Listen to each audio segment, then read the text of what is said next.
Il n'avait pas vu venir cette histoire. Léon Larivière, paysan depuis plusieurs générations. Léon Larivière, il n'avait pas vu venir. Pourtant, il était au centre de ce pays, de cette terre. Qu'est-ce qu'il n'avait pas vu venir?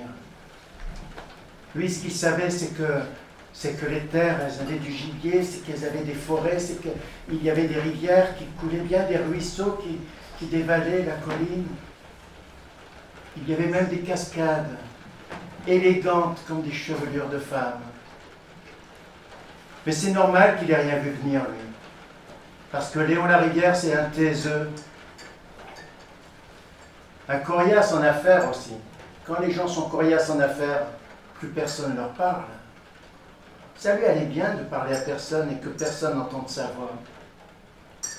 Il faisait juste ses affaires et puis il faisait son chant. C'est ça la vie de Léon Larivière. Ce que je vous raconte là, c'est l'histoire d'un pays, l'histoire d'une malédiction.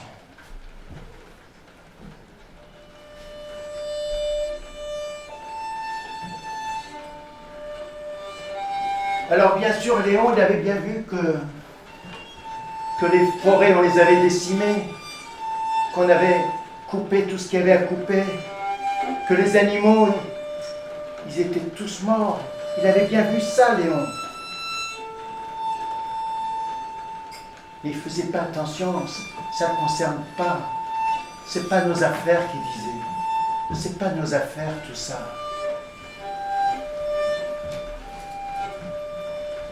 Et dans ce pays où les forêts étaient nombreuses, où les ruisseaux coulaient des vallées, un jour, c'est arrivé des nuages de sécheresse. Ils n'ont pas amené la pluie, non. Ces nuages, c'était la sécheresse. Ils ont asséché les ruisseaux, les rivières. Ils ont enlevé les couleurs aux forêts. Et le monde est devenu désert, est devenu sable, est devenu terre avec de la pierre. C'est ça qui est devenu le monde. Il n'y a plus eu de source sur cette terre, sauf une source, la source de Léon Larivière.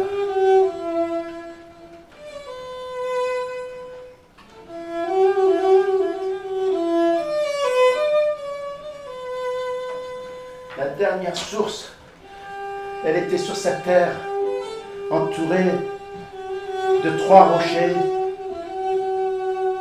Et il a bien fallu qu'il s'occupe du monde de Léon, parce que le monde venait à lui, les gens ils venaient avec des gros bidons à remplir. Puis ils ne se gênaient pas au début, ils remplissaient leurs bidons d'eau. Ils remplissaient.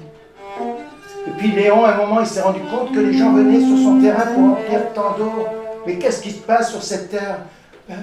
T'as la dernière source, Léon. T'as la dernière source. Alors il faut bien laisser prendre aux autres. Mais Léon, quand il a vu ça, il a mis un panneau. Propriété privée. Il a dit ça, Léon.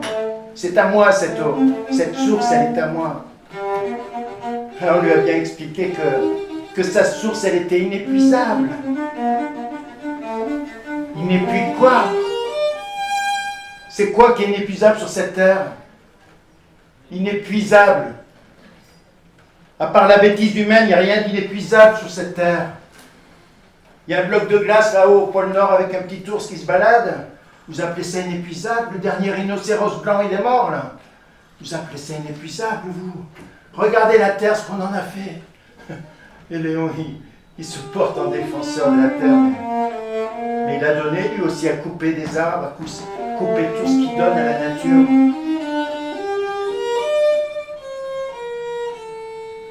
C'est là que Léon il s'est rendu compte que sa source d'eau, c'était pas une source d'eau. C'était une source de pouvoir. Ça lui a trotté dans la tête. Ouais, j'ai du pouvoir. Alors, il a vu des gens qui venaient auprès de lui pour remplir une gourde, un tonneau, qui venaient en demandant de l'eau. Monsieur Léon, un bidon d'eau, Monsieur Léon. Et lui, comme il voyait son pouvoir s'installer, à tel, il lui disait, toi, tu seras mon conseiller de santé. Toi, tu seras dans ma garde royale. Toi, tu seras mon conseiller juridique. Toi, non, tu peux partir, tu n'auras pas d'eau. Il était comme ça, Léon. Il était comme ça. Et puis un jour, ça lui a pris.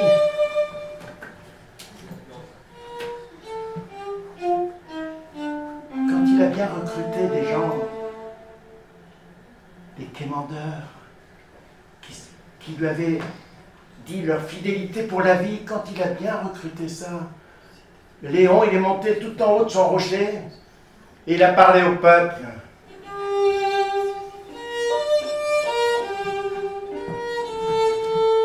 Moi, Léon Ier, roi des eaux,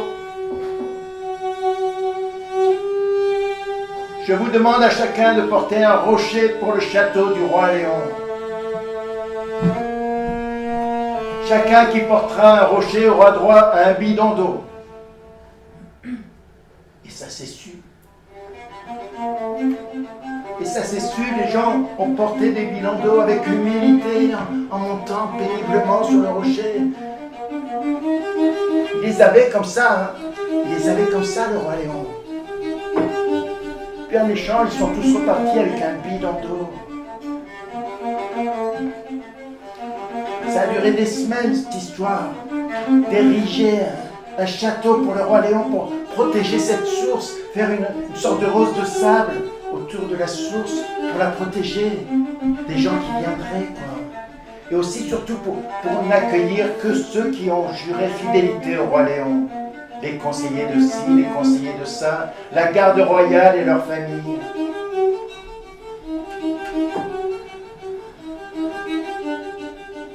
Quand le château a été fini, il est monté tout en haut du château, Léon, le roi Léon, roi des eaux. Et il a fait un discours. Vous savez, les discours, ça met de l'enthousiasme dans le peuple, les discours.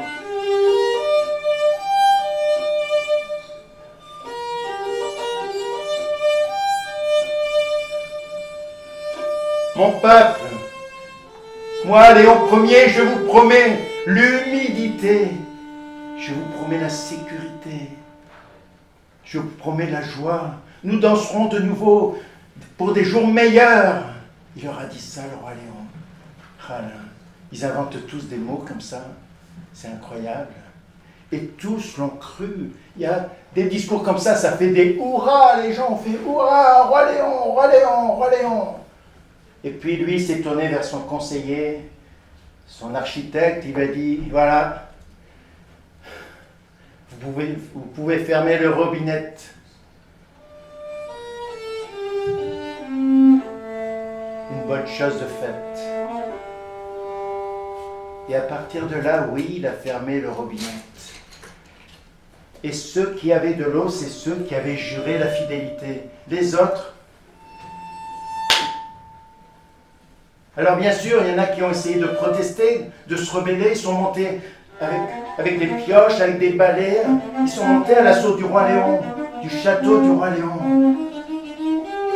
Ils ont été matés, vous savez ce que c'est mater? Ils ont été éborgnés, oreilles tranchées. Il y a eu des morts aussi. Et ceux qui n'étaient pas morts, ils étaient mis dans le cachot de la grande sécheresse. Il avait ce goût-là, le roi Léon, de laisser les gens entre la vie et la mort dans un petit équilibre, trop sec, pas assez sec, dans cette pièce de grande sécheresse, le cachot de la grande sécheresse. Ouais, ça s'est passé comme ça. C'était rapide, on n'a rien compris. Et puis dans les quartiers environnants, qu'on appelait les bidons vides, dans ces quartiers-là, il y a Il n'y avait plus d'hommes. Ils étaient tous dans les cachots de la grande sécheresse où ils étaient morts. Il n'y avait que des femmes et quelques enfants, mais comme il n'y avait plus d'émoi, il y avait de moins en moins d'enfants.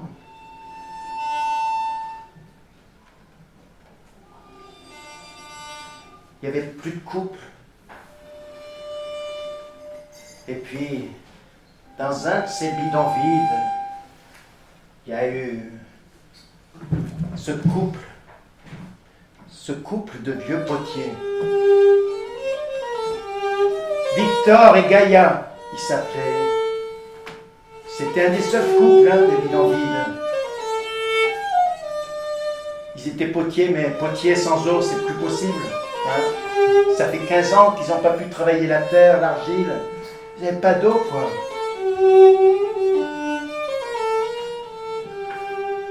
Et ce matin-là, Victor, il dit à Gaïa,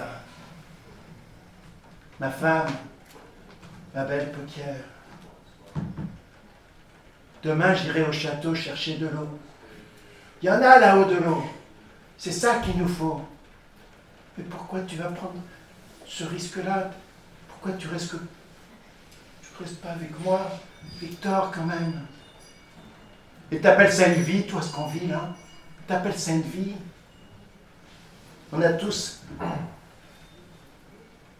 un tissu sur le visage pour cacher nos visages de gravier. C'est ça qu'il dit le roi Léon. Cachez-moi ces visages de cicatrices et de sécheresse. Tous ceux qui étaient dans les bidons vides, ils devaient mettre ce masque, ce tissu. Ils ne sortaient pas sans ce tissu. T'appelles ça une vie, toi? Demain j'irai chercher de l'eau au château du roi Léon. Elle a eu beau pleurer, elle a eu beau protester, Gaïa. Le lendemain matin,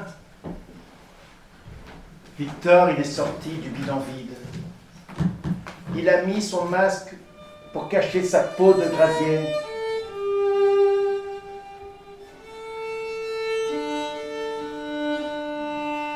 Ça paraît incompréhensible, ça paraît incroyable cette histoire de masque, de cacher son visage. Ça n'existe pas, ça n'existe que dans les contes, ça. Vous allez me dire. Et pourtant, il l'a fait. Victor, il a monté vers le château. Il avait des jambes de vieux. Il était plein de fatigue. Il a monté. Personne ne faisait attention à lui. Encore un des bidons vides qui disait les gens. On faisait tellement peu attention à lui qu'il a passé la porte du château. Les gardes, ils ont fait comme s'il était invisible. On va dire même qu'il est passé comme une goutte. Ouais. Et puis, quand il était dans la cour du château, dans toutes ces rues, il tirait un peu pour respirer, pour sentir l'humidité, le peu d'humidité qu'il y avait. La source, quand même, je vais bien la respirer, cette source. C'est ça qu'il se disait, le Victor. Je vais bien la respirer, cette source. Puis chaque fois qu'il croisait quelqu'un, il remettait son masque, mais puis après, il sortait le nez pour respirer, pour renifler. Elle doit bien être quelque part, cette source. Et à un moment, il a senti l'odeur de cette alcôve de source. Il est rentré dans une grande salle sombre où il y avait des gens à genoux qui priaient. C'était devenu une salle de prière, la source de Léon. Les gens, ils étaient en train de faire des cérémonies. Et puis lui, Victor, quand il est arrivé, il a traversé tous ces gens à genoux.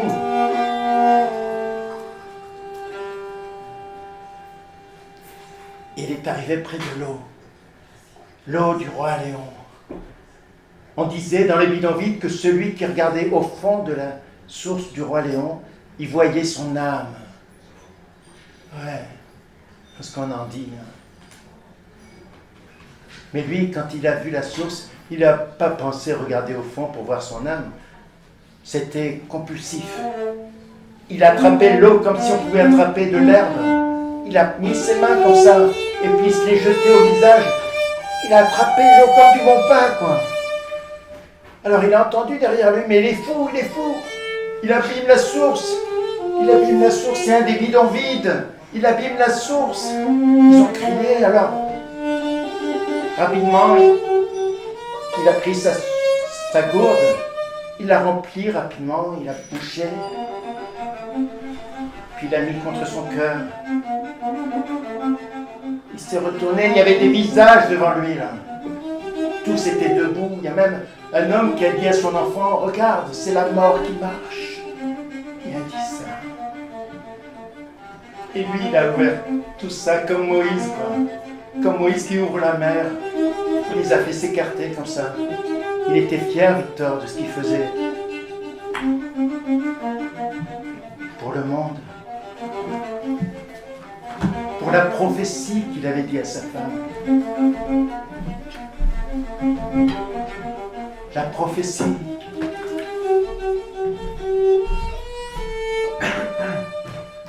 La prophétie qu'il lui avait dit, la prophétie de cette petite fille qui naîtrait de l'eau et de la terre, une petite fille sans père ni mère, et que cette petite fille, elle changerait le cours des choses dans ce monde. Il lui avait dit ça à Gaïa. Il y pense là en remplissant la gourde. Il lui a dit, c'est quoi la prophétie? Mais dans tous les bidonvilles, on savait cette histoire de prophétie.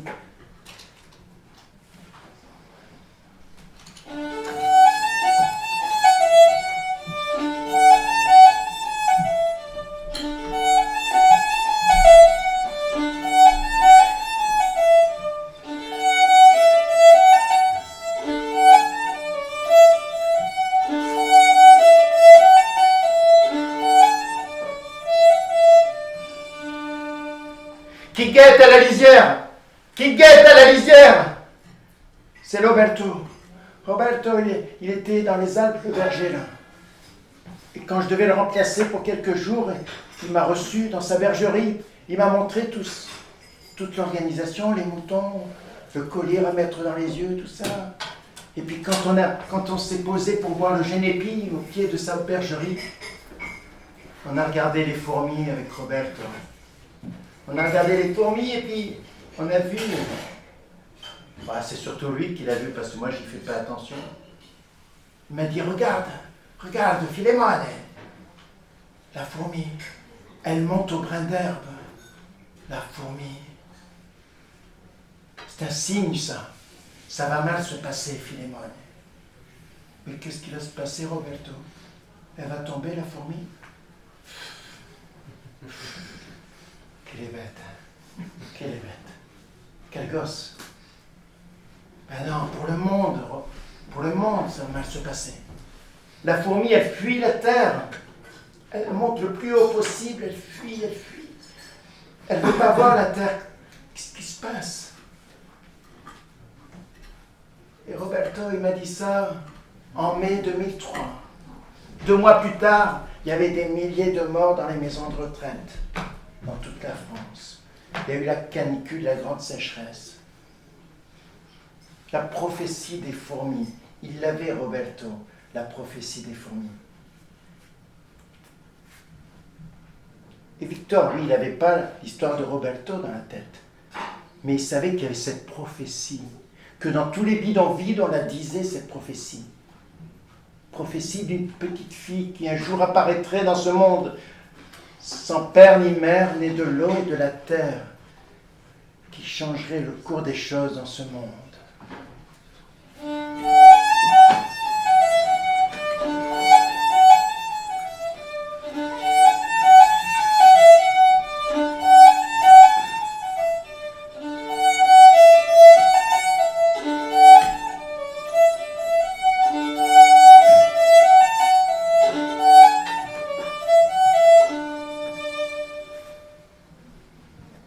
Il a traversé toute cette foule, Victor. Il y a pensé à sa femme, bien sûr, à Gaïa, à la prophétie, ce qu'il a pensé à ce moment-là, c'est qu'il fallait qu'il sorte de cette alcôve pour aller dans les rues, pour rejoindre la muraille, pour rejoindre l'endroit où sa femme, elle attendait la gourde. Il fallait qu'il lui lance par-dessus la muraille pour qu'elle fasse avancer la prophétie. Alors il a marché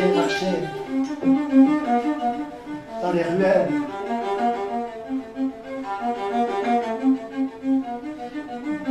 Deux soldats étaient derrière lui avec leurs arbalètes. Ils lui ont dit « Posez votre gourde, il ne vous arrivera rien !» Il n'en croit rien, Victor. Alors il marche de plus en plus vite, avec ses jambes fatiguées, ses jambes qui lui font mal. On va pas dire qu'il court, il marche vite. Il marche le plus vite qu'il peut, quoi. Et puis quand il arrive, il est fier de lui quand il arrivait à la muraille. Il s'est juste tourné vers les deux soldats là-bas. Et au moment où il a entendu et senti cette flèche qui est venue dans sa cuisse devant, c'est à ce moment-là qu'il a lancé la gourde à Gaïa qui était de l'autre côté. Et elle a entendu le cri de son homme en même temps qu'elle recevait la gourde. Ouais, les deux en même temps, c'était trop pour Gaïa. Elle a pris la gourde contre son cœur aussi. Et puis elle a rejoint le bidon vide en pleurant. Elle a marché vite pour rejoindre le bidon vide. Elle a laissé passer du temps pour digérer tout ça. Elle a perdu son homme. Mais peut-être que la prophétie, elle va avancer, elle va changer le cours des choses dans ce monde. C'est le lendemain que Gaïa, quand elle s'est réveillée, elle a sorti cette gourde qui était sur la table. Elle a séparé entre deux verres d'eau. Un verre, elle avait mis une assiette qu'elle a mis derrière une brique dans le mur. Et puis l'autre verre, elle a approché de son atelier de potière. Elle a mis de l'argile, elle a mélangé l'eau.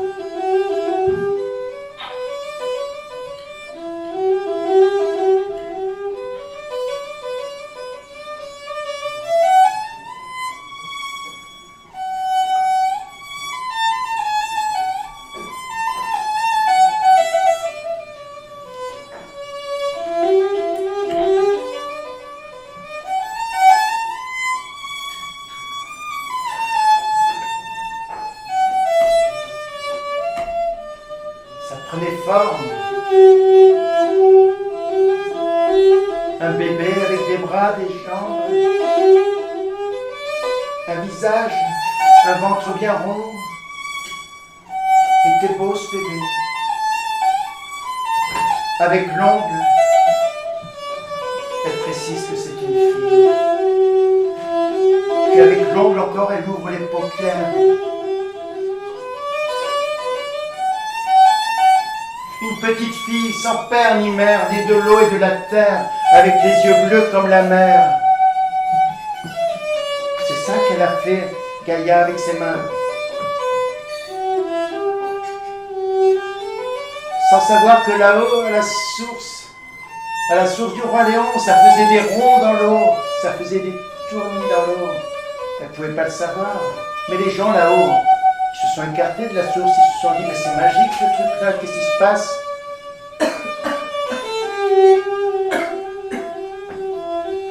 Et elle a pris sa petite fille dans les mains.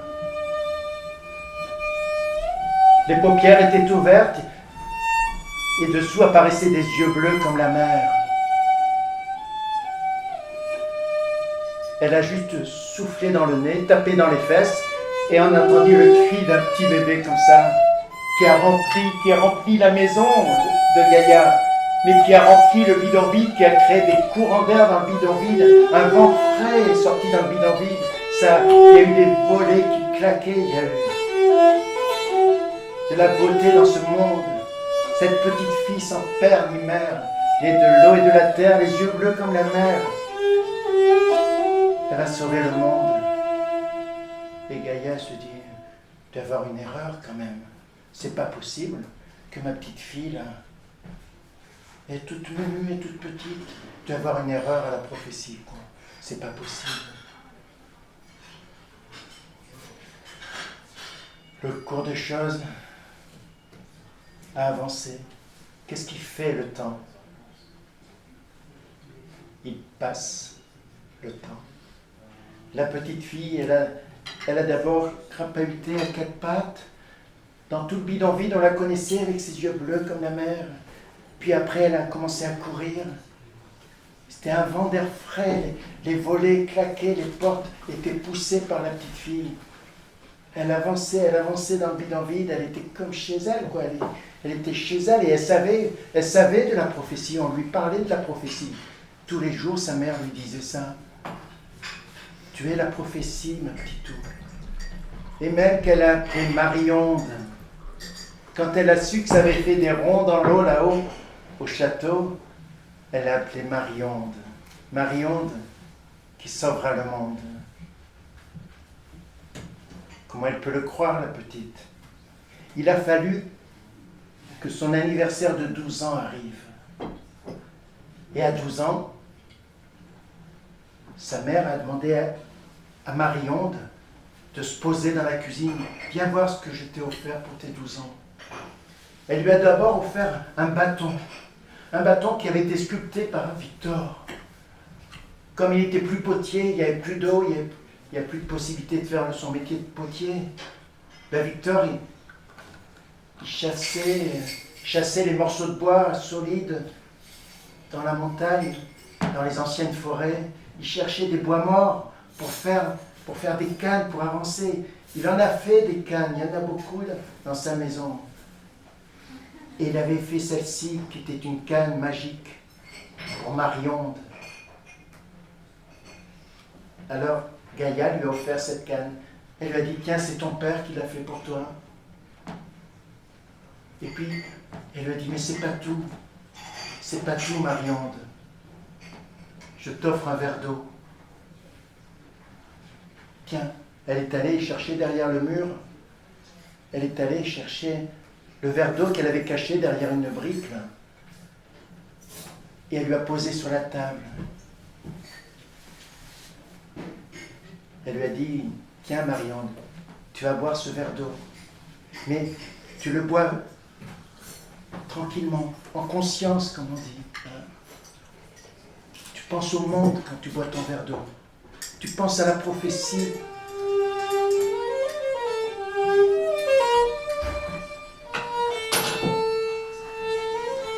À la prophétie, Marie-Onde. Tu es la petite fille sans père ni mère, née de l'eau et de la terre. Tu as les yeux bleus comme la mer. Et tu sauveras le monde. Comment c'est possible, ces histoires? Et elle buvait lentement son verre d'eau, en conscience, lentement. Elle ne pouvait pas savoir que là-haut au château du roi Léon, chaque gorgée de Marie-Onde faisait sauter l'eau, faisait un petit geyser. Et là-haut, ils ont eu peur parce que ça commençait à déborder, quoi. Ça commençait à déborder, cette source. C'est quoi cette histoire? Et bien, on a appelé le roi Léon et il est venu au bord de la source. J'ai jamais vu ça, puis... Et Léon, il avait entendu parler de la prophétie aussi. La prophétie d'une petite fille sans père ni mère, née de l'eau et de la terre, des yeux bleus comme la mer. Cette petite fille qui sauverait le monde, qui changerait le cours des choses dans ce monde. Le roi Léon, il n'a pas voulu laisser ça comme ça. Il n'y a pas de hasard, qui dit. Il a demandé à sa garde rapprochée de s'éloigner. Et ils sont sortis du palais du roi Léon. Ils sont allés dans tous les bidons vides. Dans tous les bidons vides, ils ont demandé, ils ont posé des questions sur ce qui se dit, ce qui se dit pas, ce qui pourrait se dire, ce qui se dit mal. Ils ont demandé à tous les gens, quoi. qu'est-ce que vous savez d'une petite fille avec des yeux bleus comme la mer? Il paraît qu'il faudrait qu'elle sauve le monde. Il rigole, le roi Léon. Regarde comme ça. Et les gens savaient rien, mais Gaïa, dans la cuisine avec Marionde, elle entendait bien le bruit des portes et des soldats qui posaient des questions là, dans la ville, dans le bidon vide. Elle entendait bien tout ça. Alors elle a dit à Marionde, prends ton bâton, Marionde. On fuit, on va dans le désert. Prends ton bâton. Et Marionde, elle a suivi sa mère pour fuir les soldats. Elle a suivi sa mère par la porte de derrière. Elles ont quitté le bidon vide et sont allées dans le désert. Ce qui était avant une grande prairie, qui était devenu désert. Et elles ont marché. Et Gaïa qui disait à Marionde, tape ton bâton, Marionde, tape ton bâton. Et Marionde, elle le tapait, son bâton, le bâton de son père Victor, elle le tapait dans le sol. Et chaque fois qu'elle enfonçait dans le sable, ça faisait des bulles bleues, des bulles diamants. C'était beau, ça l'amusait Marionde, elle marchait. Elle marchait pour faire des bulles. Splitch, splatch, clic, ploc.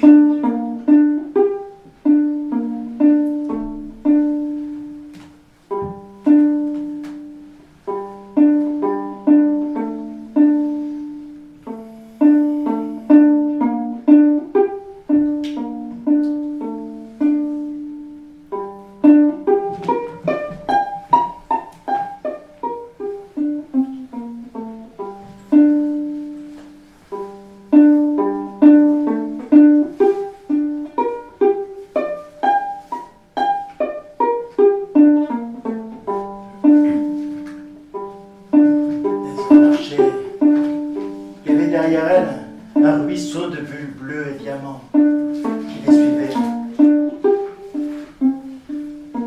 Et quand Gaïa s'est écroulée de fatigue dans le sable chaud, terriblement chaud, elle a regardé sa fille. Elle dit, je l'ai perdue, Marionde. Il y a des auréoles autour de toi, il y a des arcs-en-ciel autour de toi. Je deviens folle, Marionde. Et Marionde, elle se retourne. Mais non, maman, c'est comme ça, c'est ce que je fais depuis le début, qu'on a quitté le bidon vide. C'est moi qui l'ai créé tout ça. Ah ouais, c'est beau qu'elle lui dit. Mais alors Marion, enfonce bien ton bâton dans le sable, profondément, enfonce. Et elle a fait ça, Marion. Elle a enfoncé son bâton du plus fort qu'elle pouvait. Il est devenu racine d'arbre, un arbre qui a monté. Un arbre dans le désert, un oasis. Marionde, elle a créé une source et un arbre dans le désert.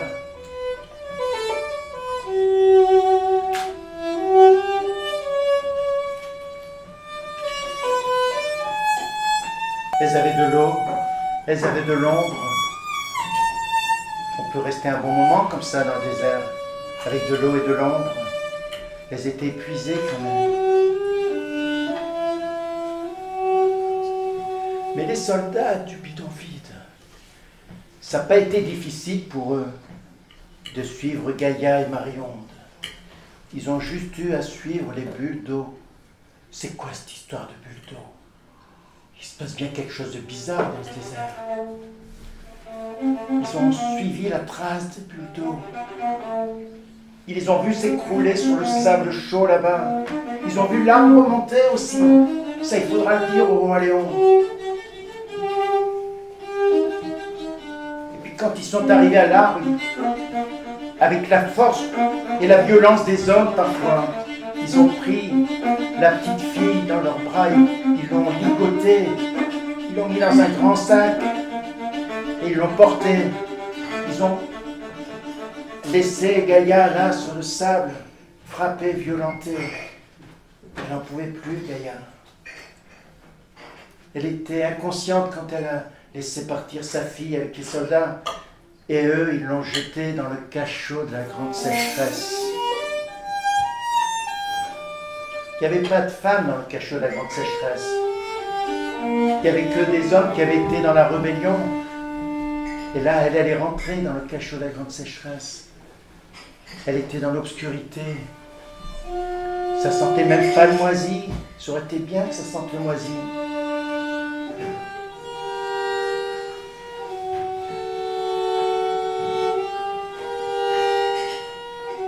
Ça sentait le sec, ça sentait le vieux, ça sentait l'abîmé. Et elle voyait des ombres fatiguées, des corps fatigués, des corps maltraités. Tous ces hommes maltraités. Presque des squelettes.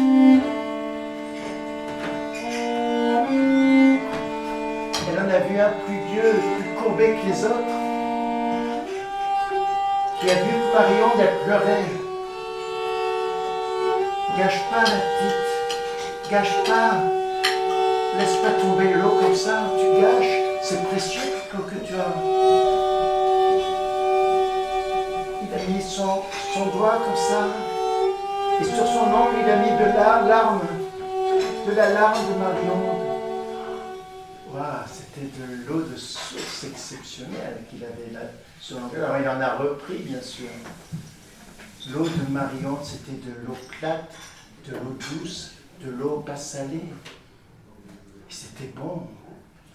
Alors tous les autres squelettes, ils sont tous fait la file d'attente pour prendre de l'eau aux yeux de Marion. Elle était généreuse, Marion. Elle était généreuse, elle donnait tout ce qu'elle avait. Elle n'avait plus que ça, ses larmes. Tout ce qu'elle donnait, c'était ça, quoi. Et tous les squelettes, tous ces hommes faméliques qui sont passés pour prendre de l'eau de Marion. C'était bon. Puis il y a eu des chants, des chansons, certains se sont mis à genoux. Et le geôlier, de l'autre côté de son petit trou, depuis 15 ans qu'il était là, il n'avait jamais vu ce cirque. C'est quoi cette histoire? Les prisonniers qui chantent maintenant dans ma prison.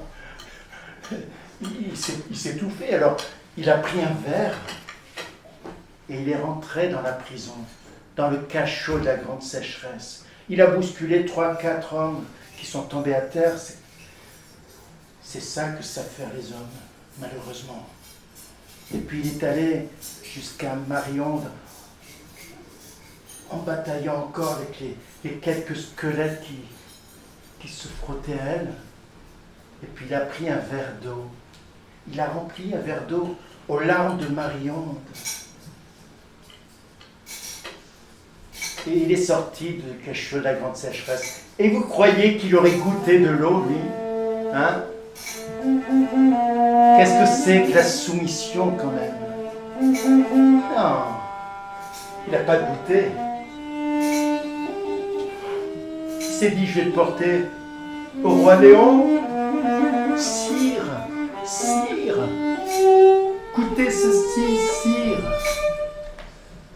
Le roi Léon dit, mais de l'eau j'en ai déjà, j'ai une source.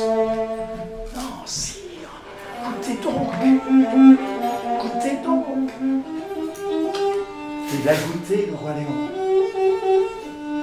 Il a goûté cette eau magnifique, l'eau de Marion. Ça vient du corps de Marion. Ceci est mon eau donnée pour vous.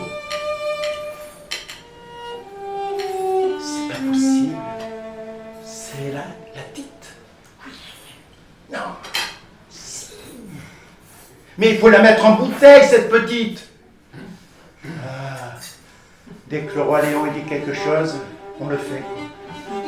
Alors les soldats sont allés dans le cachot de la grande sécheresse. Ils ont pris Marion de nouveau, ils l'ont ligoté, ils l'ont sorti du cachot. Alors il y a bien quelques squelettes qui ont essayé de protester du temps de la rébellion, quoi. Qui ont essayé de se dire, il est temps de se révolter, elle est là, la prophétie. Puis le premier qui avait pris de l'eau, là, qui avait une blessure, il avait une blessure à la cuisse, une blessure ancienne à la cuisse, qui s'appelait sûrement Victor, celui-là. Puis il leur a dit aux autres, Mais c'est la prophétie qui est en marche, la petite fille aux yeux bleus, toute petite comme ça. Ils ont bien essayé de protester, mais non, c'est facile pour des hommes debout de bousculer ces squelettes. Alors ils ont descendu Marie-Onde dans le 7e sous-sol, là où il y avait un grand aquarium avec des fils. Et puis, ils l'ont attaché pour vider son eau, pour enlever toute l'eau de son corps. Bon, ben voilà, Marie-Onde, elle est morte. Elle est morte, Marie-Onde.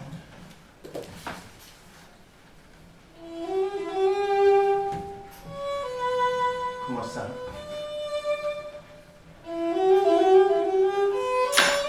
Elle est morte, Marie-Onde.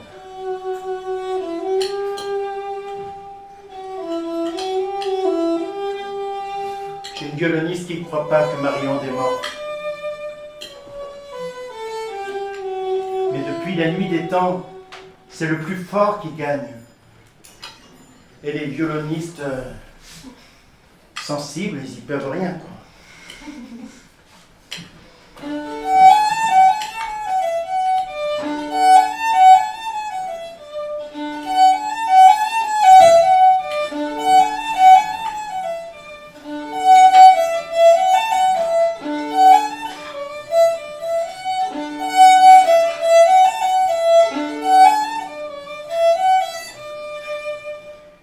Si j'étais un conteur de l'Ariège, je vous le dirais que depuis la nuit des temps, c'est le loup qui gagne. C'est le plus fort qui gagne. Alors il y en a bien qui n'y a pas cru. Mais il l'a su très vite. Hein. Il s'appelait Monsieur Seguin. Il l'a su très vite. Quand il a vu ces chèvres qui étaient mangées invariablement par le loup, parce qu'elles allaient dans la forêt. Oui, elles voulaient aller à la fête, elles voulaient aller au village, elles voulaient danser. Le poète, il dit, il n'y a rien de plus normal que de vouloir vivre sa vie. Il dit ça, le poète, je crois. Hein? Alors elles allaient au village, elles traversaient la forêt, et elles se faisaient manger. Alors, Monsieur Seguin, il n'y a pas cru, il y a eu la renaude. Oui, la renaude, vous connaissez la renaude quand même. La renaude, elle était vaillante, hein, la renaude. Il était fier, Monsieur Seguin. Elle a tenu toute la nuit, la renaude. Elle lui a donné des coups comme ça. Elle a même donné des coups de dents. Là où il n'aime pas, le loup, il n'aime pas être blessé là. Parce que c'est dur pour lécher après. Ben, la renaude, elle est morte aussi, au bout de la nuit. Le loup l'a mangée. Depuis la nuit des temps, c'est ça. Alors, quand il a eu Blanquette, le père Seguin, il s'est dit, celle-là, c'est bon, je l'ai eue toute petite, je vais l'élever. Je vais lui apprendre ce que c'est le beau pâturage. Oui, bien sûr, elle aura une corde à son cou. Bien sûr. Bien sûr. Bah, il faut rogner un peu sur sa liberté pour être libre, hein? Je crois. Il faut passer un peu dessus, sa liberté. C'est ce qu'il a fait, il a bien attaché. Et puis à un moment où il a senti, quand Blanquette est venue le voir, il lui a dit, Monsieur Seguin, j'aimerais bien aller à la forêt. Mais c'est pas possible, elles veulent toutes aller à la forêt. Ben oui, je voulais aller faire la fête au village, Monsieur Seguin. Alors Seguin, il lui a acheté une mobilette, juste pour tourner autour de la ferme comme ça. Elle a eu sa mobilette, hein. C'est ça qu'ils disent les conteurs de l'Ariège. Elle était contente un petit moment. Et puis, plus ça avançait dans sa vie, plus elle voyait les montagnes. Les montagnes là-haut, il y avait des fleurs, il y avait des arbres, des mélèzes. Il lui manquait quelque chose, Monsieur Seguin. Monsieur Seguin, il me manque quelque chose. Je voudrais traverser la forêt pour aller à la fête. Il n'y a rien de plus normal, hein, que de vouloir vivre sa vie. Alors il l'a mis dans une pièce enfermée. Voilà, il n'y avait plus que cette solution parce que la corde, elles sont toujours en train de... Elles ont des bonnes dents quand même, les chèvres, il faut avouer. Elles sont efficaces au niveau des dents. Donc il l'a mis dans une pièce, mais il y avait une petite fenêtre, une petite fenêtre, et avec sa tête, elle a vite fait de casser la fenêtre et de passer par la fenêtre pour tracer dans la forêt. Elle a monté. Ah, quand elle a vu toute la forêt, la liberté, qu'est-ce que c'est que la liberté? C'est pas comme on vous dit de vous mettre une corde et profite de la liberté. Non, la vraie liberté, c'est ça, c'est brouter ce qu'on veut, quoi. C'est, voilà, voir les fleurs bleues, les fleurs jaunes, voir tout ça, quoi. C'est ça la vraie liberté. Elle était contente, hein, elle était heureuse, et puis elle n'a pas vu passer le temps à un moment. La nuit est tombée. La nuit s'est faite. La nuit s'est tue. Et puis, ma foi, quand elle s'est enfoncée dans la forêt pour essayer d'arriver au village, à la fête, c'était encore peut-être le temps de la fête, elle a vu des yeux et elle a vu un loup. Il était noir, il avait des yeux magnifiques. Elle a trouvé beau, le loup. Elle avait trouvé beau. Mais lui, ce qu'il voyait, c'était son repas. C'est pas un romantique, le loup. Alors, il a commencé à lui tourner autour. Elle a été vaillante, ça on peut le dire, à la Blanquette. Elle a donné des petits... Vous avez déjà vu les pognes des chèvres? Est-ce que vous avez vu les pognes des chèvres? C'est du costaud quand même. Et puis les crocs qu'elles ont, quand elle attaque le pelage du loup, c'est sérieux. Et puis le loup, il a eu sa blessure là au cou. Il n'aime pas ça, le loup, parce que ça fait sale. Le loup, c'est un smoking qu'il a. Il aime bien être propre, présentable. Alors, il essaie de se nettoyer, puis il n'aime pas ça, le loup. Il n'aime pas faire un bon repas en ayant du sang sur lui. C'est ça le truc. Alors il s'est un peu écarté du chemin. Il est allé dans un buisson pour se nettoyer tranquillement. Sa salle de bain, quoi. Et elle a bien cru qu'elle avait gagné l'enquête. Ouais, elle a bien cru. Et puis elle est allée un peu plus loin. Puis elle s'est allongée sur un tapis de mousse. C'était presque gagné, quoi. Parce qu'elle s'est vraiment trop endormie que le loup, au petit matin, quand le jour s'est fait, que les oiseaux se sont réveillés, vous savez, juste après le moment bleu, il a retrouvé Blanquette, elle était sur le sol. Il a commencé à croquer dedans, à la manger et la tuer. Parce qu'à la fin de la nuit, c'est toujours le loup qui gagne. C'est toujours le loup qui mange. Oui, les violons, ils y peuvent rien, quoi.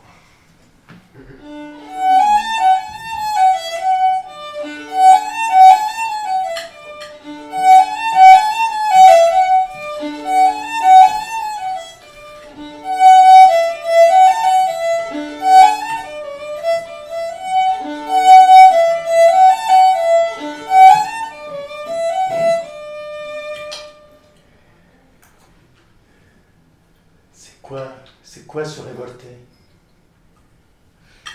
Gaïa, elle ne savait pas ce que c'était. Elle était écroulée là sur le sable du désert. Elle était sous l'oasis qu'avait créée sa fille. Elle avait de l'eau à côté. Mais sa fille avait été violentée et emmenée loin. Elle pouvait vraiment penser qu'elle était dans le château, là-bas, dans le cachot de la grande sécheresse. Gaïa, elle a repris des forces après ce sommeil. Et elle a commencé à marcher. Elle a suivi la rivière de bulles d'eau qui était sur le sable. Elle a marché. Elle avait la canne de Gaïa, alors elle était aidée pour marcher. Elle allait vers le bidon vide, Gaïa, pour comprendre ce qui s'était passé. Et au bidon vide, elle est arrivée devant les femmes là, qui étaient là dans la cour, qui avaient été interrogées par les soldats du roi Léon. Elles lui ont dit, voilà, les soldats t'ont suivi. Elle n'avait pas besoin de comprendre plus. Elle a regardé son ventre, Gaïa, de femme qui n'a jamais enfanté. Elle a levé la tête vers le ciel. La lune serait rouge ce soir. Elle sera rouge.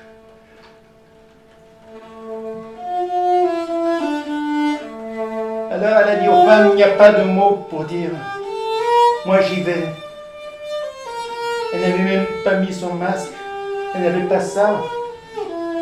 Elle y allait avec son visage découvert de peau sèche, visage de peau de gravier, comme il disait le roi Léon. Il ne voulait pas voir ses visages, mais elle s'en est pas souciée. J'irai quand même. Elle touchait son ventre. C'était douloureux pour elle. Elle a monté. Elle n'a pas réalisé tout de suite que toutes les femmes étaient derrière elle, avec le visage découvert, sans ce masque, sans ce voile sur le visage.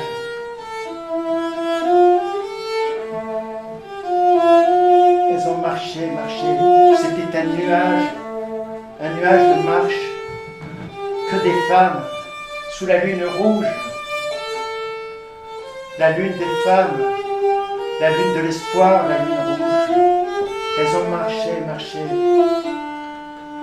Et quand les soldats du roi Léon, ils ont vu ce nuage de poussière, de marche, ils ont vu tous ces gens qui arrivaient, alors ils ont commencé à placer leurs arbalètes. Tous les soldats étaient autour du château avec leurs arbalètes.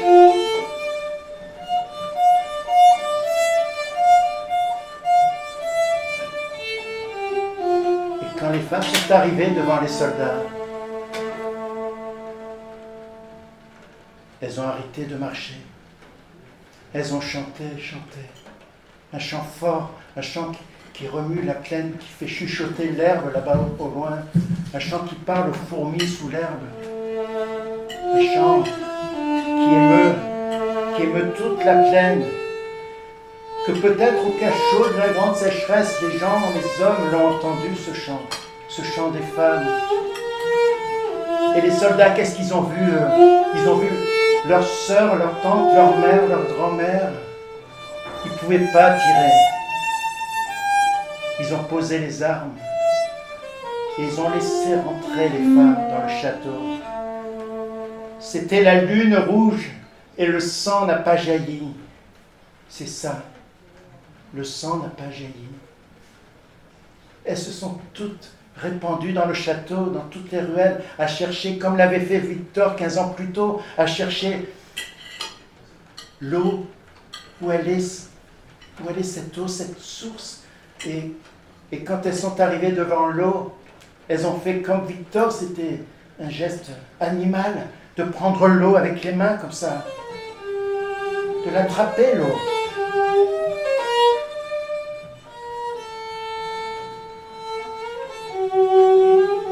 Comme du bon pain.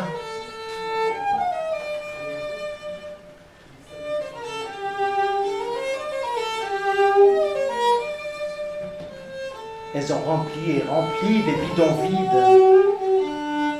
Elles les ont remplis et puis elles se sont précipitées au cachot de la grande sécheresse. Elles ont vu leurs hommes, leurs frères, leurs fils peut-être, leurs grands-pères. Elles ont vu tous ces hommes abîmés, maltraités, niés. Et chacune a retrouvé le sien. Et Gaïa a retrouvé Victor. Il était tout courbé. Et puis il lui a dit, j'ai vu la prophétie. Elle a soigné ma cuisse. La blessure que j'avais de la flèche. Elle l'a soignée rien qu'avec son eau. Où elle est notre fille? Comment elle s'appelle? Et l'autre, elle lui a dit, elle s'appelle Marie-Onde. Marie-Onde, qui sauvera le cours des choses en ce monde. Et ils ont éclaté de rire. C'était beau de les voir comme ça. L'amour, qu'est-ce que c'est? Ce temps qui passe et l'amour qui reste. Alors, Victor lui a dit, mais elle est dans le cachot de l'aquarium, du 7e sous-sol, il faut y aller. Et Gaïa, Victor et tous les hommes qui étaient dans le cachot et leurs femmes sont descendus en bas, ont détaché les fils qui reliaient la petite fille. Elle était détachée, mais elle avait 100 ans, elle avait 1000 ans, Marie-Onde. Elle avait 100 ans, elle avait 1000 ans. Gaïa a bien passé des éponges sur son corps, sur tout son corps, lui a donné à boire de l'eau pendant de longues heures, de longues journées, des éponges pour donner à boire à son corps. Tout le château a été renversé. L'ordre des choses a été renversé. Et comme dit Gaillard, c'est pas que Marion, c'est toutes les femmes. Toutes les femmes. Et dans le château, toutes elles chantaient. Nous sommes les femmes, nous sommes la vie, nous sommes la liberté, nous sommes les femmes, nous sommes la vie, nous sommes la liberté. Elles étaient heureuses de ce qu'elles faisaient pour le monde. Tout était renversé, un ordre nouveau s'est installé, un ordre de joie, de solidarité s'est installé. Et Marion, à force de journées où on lui a donné de l'eau, elle a repris vie, la petite fille, sans père, ni mère, ni de l'eau et de la terre, avec les yeux bleus comme la mer. Ses yeux étaient réapparus, ils étaient beaux. Elle a repris forme. Et ces femmes, simplement, elles retournaient dans leur bidonville, là où elles habitaient, quoi. Là où elles avaient leurs habitudes. Victor, Gaillard, Marie-Onde sont retournés dans le bidonville. L'organisation du château, elle suivait après. Oui, tout a changé. Et Victor et Marie-Onde ont même pris assez de force pour aller marcher dans les forêts. Il y avait du travail pour changer le cours des choses dans cette nature. Et elle est allée avec son bâton, le bâton que lui avait sculpté Victor. Et là, dans toutes ces collines, dans toutes ces montagnes, ils ont marché tous les deux, dans tous les coins uniques, autour des rivières, autour des ruisseaux. Et elle enfonçait son bâton dans la terre. Vous le croirez ou pas, mais Marie-Onde, elle a fait sortir des arbres de la terre. Elle a fait sortir des sources nouvelles qui ont jailli. Elle a rendu les couleurs au monde, la beauté au monde, l'humidité au monde. Marie-Onde, la petite fille, sans père ni mère, avec les yeux bleus comme la mer. Tout le pays, elle l'a fait dans tous les sens. Elle a frappé la terre de toutes les manières, comme ça, pour redonner des couleurs au monde. Et dans ce pays, loin d'ici, loin d'ailleurs, on repoussait les arbres. De nouveau des sources d'eau, de nouveau des cascades qui tombent des collines. Ouais. Et le roi Léon, vous allez me dire, il est devenu quoi, lui? C'est vrai, ça. Qu'est-ce qu'il est devenu, le roi Léon? Le roi Léon, sa grande sanction, c'est que plus personne s'occupe de lui, ne s'intéresse à lui. À Marseille, on dirait personne ne l'a calculé. Hein, on dit ça ici. Ça, pour quelqu'un qui était roi, c'est dur, ça. Alors ceux qui sont tout le temps en haut du château, ils disent qu'ils l'ont vu partir par les chemins.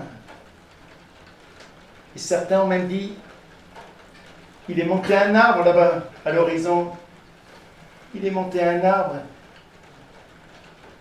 Et de loin, on aurait dit une petite fourmi qui monte à l'herbe. Ouais, on aurait dit ça. C'est ce qu'ils se sont dit. Tiens, c'est peut-être une prophétie, ça. Une petite fourmi qui monte à un brin d'herbe. C'est ça qu'ils se sont dit. La vie, qu'est-ce que c'est? Merci.